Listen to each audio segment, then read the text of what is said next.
Assalamualaikum warahmatullahi wabarakatuh. Selamat berjumpa kembali dalam tutorial pengolahan data dengan Smart PLS. Pada bagian ketiga kali ini kita akan membahas mengenai pengujian inner model. Inner model merupakan salah satu tahapan penting dalam analisis data menggunakan Smart PLS yang akan membantu kita untuk memahami sejauh mana model konseptual kita sesuai dengan data yang telah dikumpulkan dan juga sesuai dengan hipotesis yang sudah disusun. Saya ucapkan selamat mengikuti pembelajaran ini. Inner model atau pengukuran bagian dalam disebut juga sebagai model struktural. Model struktural adalah model yang menghubungkan antar variabel laten.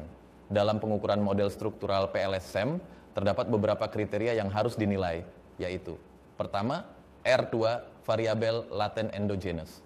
R2 mengukur sejauh mana variabel laten endogenous dapat dijelaskan oleh variabel-variabel prediktor dalam model struktural. Nilai R2 sebesar 0,19 dikategorikan sebagai lemah, CHIN 1988, 0,33 moderate, 0,67 substansial, dan nilai R2 lebih besar 0,70 dikategorikan sebagai kuat, Sarwono. Kedua, melihat signifikansi hubungan antar konstruk atau variabel. Ini dapat dilakukan dengan memeriksa koefisien jalur yang mencerminkan kekuatan hubungan antar variabel tersebut. Untuk menentukan signifikansinya, kita dapat menggunakan uji T atau critical ratio CR atau nilai p-value yang diperoleh melalui proses bootstrapping. Ketiga, menilai F-square. F-square menilai besarnya pengaruh antar variabel dengan effect size atau F-square. Wong, 2013. Nilai F-square 0,02 memiliki pengaruh kecil, 0,15 pengaruhnya sedang, dan nilai 0,35 pengaruhnya besar. Nilai kurang dari 0,02 bisa diabaikan atau dianggap tidak ada pengaruh. Sarsted et al. 2017. Keempat, penilaian kriteria model fit. Penilaian model fit menggunakan indeks seperti RMS theta, root mean square theta, diharapkan lebih kecil dari 0,102. RMS theta mengukur akurasi aproksimasi parameter model terhadap data. Nilai RMS theta yang lebih rendah menunjukkan bahwa model lebih baik dalam menjelaskan hubungan antar variabel. Kriteria kedua, SRMR, Standardized Root Mean Square Residual, diharapkan lebih kecil dari 0,10 atau 0,08. SRMR mengukur sejauh mana model sesuai dengan kovariansi residual atau perbedaan antara data yang diamati dan data yang diprediksi oleh model. Nilai SRMR yang lebih rendah menunjukkan bahwa model memiliki tingkat kesesuaian yang lebih baik dengan data observasional. Kriteria ketiga, NFI, Normed Fit Index, diharapkan lebih besar dari 0,9. NFI mengukur sejauh mana model cocok dengan data dibandingkan dengan model 0, model dengan tidak ada hubungan antar variabel. Nilai NFI yang lebih tinggi menunjukkan bahwa model lebih baik dalam menjelaskan variasi dalam data. Keempat, kriteria prediction relevance, Q-square, atau dikenal dengan Stone Geysers. Uji ini dilakukan untuk mengetahui kapabilitas prediksi dengan prosedur blindfolding. Apabila nilai yang didapatkan 0,02, kapabilitas prediksi kecil, 0,15, sedang, dan 0,35, besar. Kelima, Goodness of Fit, GOF. GOF Index merupakan ukuran tunggal untuk memvalidasi performa gabungan antara model pengukuran dan model struktural. Nilai GOF dalam rentang 0 sampai dengan 1. Apabila nilai 0,1, GOF kecil, 0,25, GOF moderate, dan 0,36, GOF besar. Setelah kita mengetahui kriteria apa saja yang harus dinilai dalam inner model, sekarang akan kita lakukan pengujian inner model. Pengujian inner model dilakukan dengan menggunakan bootstrapping. Bootstrapping adalah proses untuk menilai tingkat signifikansi atau probabilitas dari direct effects, indirect effects, dan total effects, kategori bootstrapping basic. Selain itu, bootstrapping juga dapat menilai tingkat signifikansi dari nilai-nilai lainnya antara lain R-square dan adjusted R-square, F-square, outer loading, dan outer weight. Kategori bootstrapping complete. Langkah pertama untuk pengujian inner model, buka kembali part diagram yang sudah dibuat, lihat kembali tutorial bagian 1 dan 2 untuk mengetahui cara menggambar part diagram. Dalam contoh ini, klik latihan 1. Setelah klik latihan 1, kemudian jendela kerja akan menampilkan part diagram yang telah kita buat, seperti yang ditampilkan pada layar. Setelah itu kita klik calculate untuk memulai eksekusi. Selanjutnya pilih bootstrapping untuk memulai pengujian inner model. Di jendela kerja akan ditampilkan layar bootstrapping, kita dapat melakukan pengaturan pada layar ini. Misalnya subsample bisa kita ganti dari 800 menjadi 5000 untuk memberikan hasil yang lebih baik. Kita juga bisa memilih antara basic dan complete bootstrapping, dan juga bisa mengubah level of significance sesuai yang kita perlukan. Dalam contoh ini, kita tidak merubah subsample, kita memilih bootstrapping complete untuk menghasilkan output yang lebih lengkap, dan tingkat signifikan kita biarkan pada level 0,05. Setelah semua diatur sesuai keperluan, selanjutnya klik Start Calculate. Setelah kita klik Start Calculate, maka layar akan menampilkan hasil pengujian. Pada bagian atas ditampilkan part koefisien, dan pada bagian bawah ditampilkan informasi semua kriteria dari pengujian inner model. Untuk menampilkan part diagram yang telah memiliki nilai, kita klik part diagram latihan 1 di bagian atas, maka layar akan menampilkan part diagram. Kita dapat menentukan nilai apa yang akan tampil di part diagram, baik pada inner model, outer model, atau nilai constructs, dengan cara merubah kategori nilai apa yang akan ditampilkan. Apakah nilai p-value saja, atau nilai koefisien dan p-value, atau nilai koefisien dan t-value, atau tanpa nilai. Itu semua dapat dilakukan dengan mudah dengan cara mengganti kategori nilai yang diinginkan.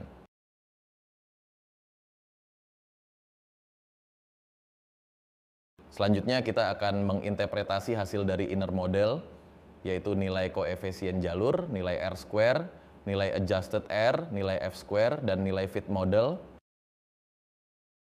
Pertama kita akan memeriksa dan menginterpretasikan nilai koefisien jalur dengan cara klik part koefisien.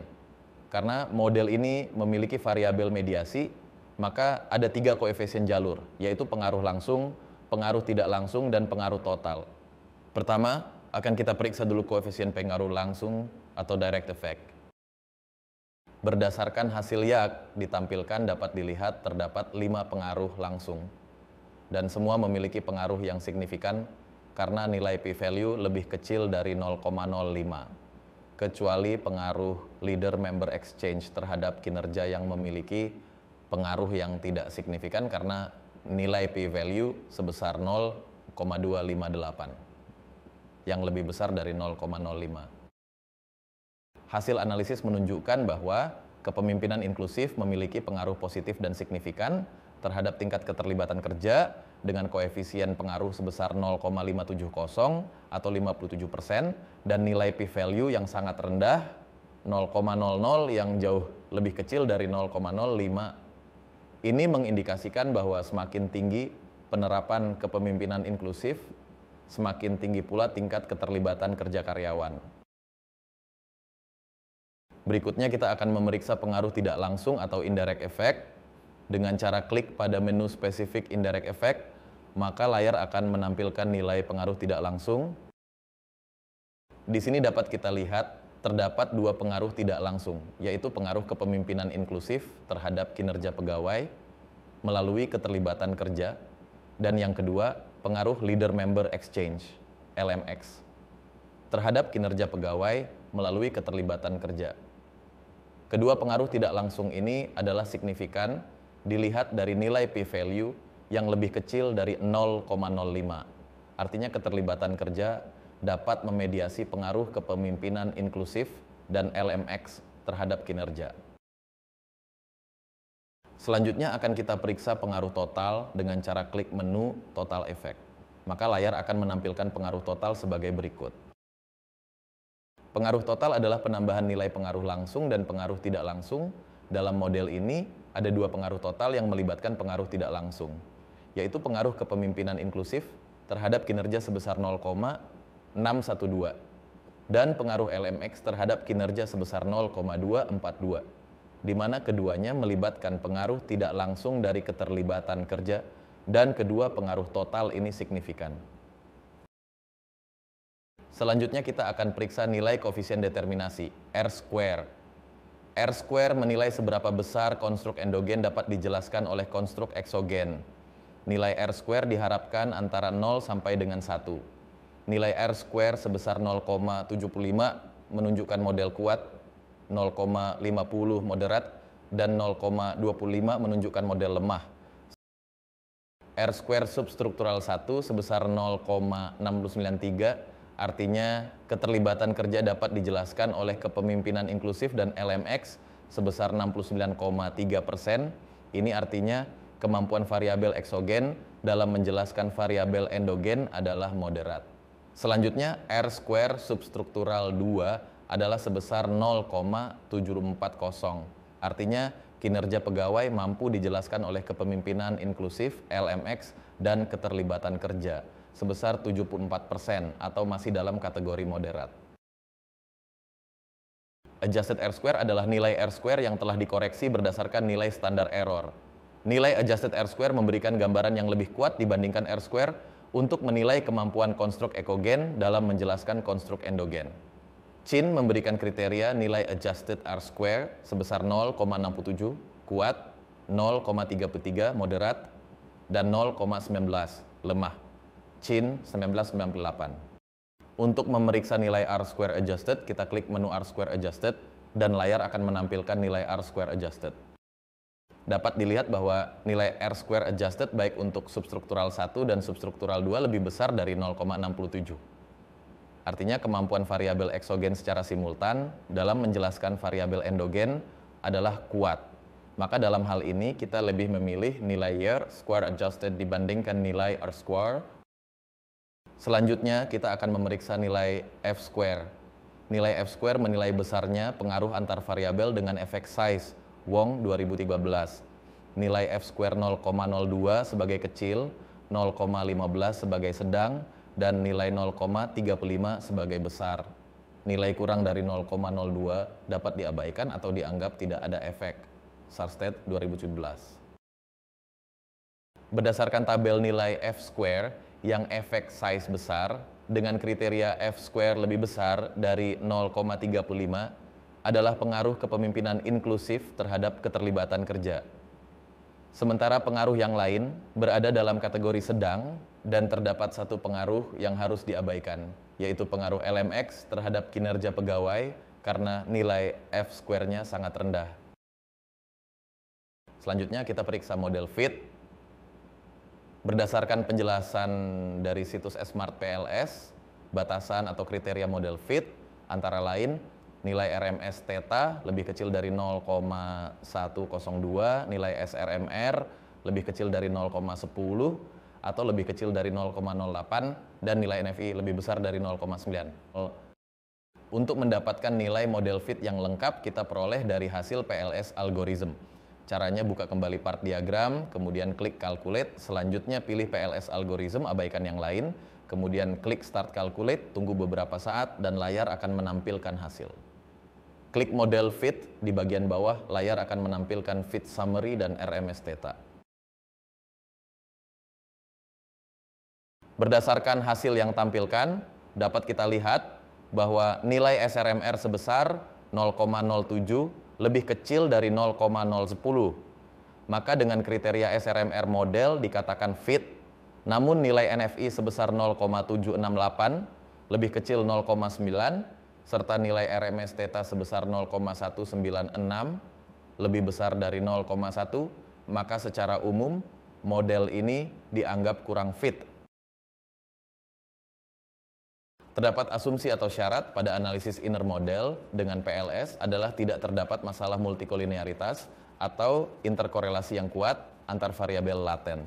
Untuk menilai ini, kita gunakan variance inflation factor VIF. Suatu variabel dianggap tidak terdapat multikolinearitas apabila nilai inner VIF lebih kecil dari 5. Kemudian korelasi antar variabel laten tidak melebihi 0,90. Untuk menampilkan nilai VIF, kita jalankan part diagram menggunakan PLS algorithm. Caranya klik calculate, kemudian pilih PLS algorithm, abaikan yang lain, kemudian klik start calculate, tunggu beberapa saat, dan layar akan menampilkan hasil. Pada bagian bawah, klik collinearity statistika VIF, klik pada bagian inner VIF value, dan perhatikan bahwa semua nilai tidak lebih besar dari 5.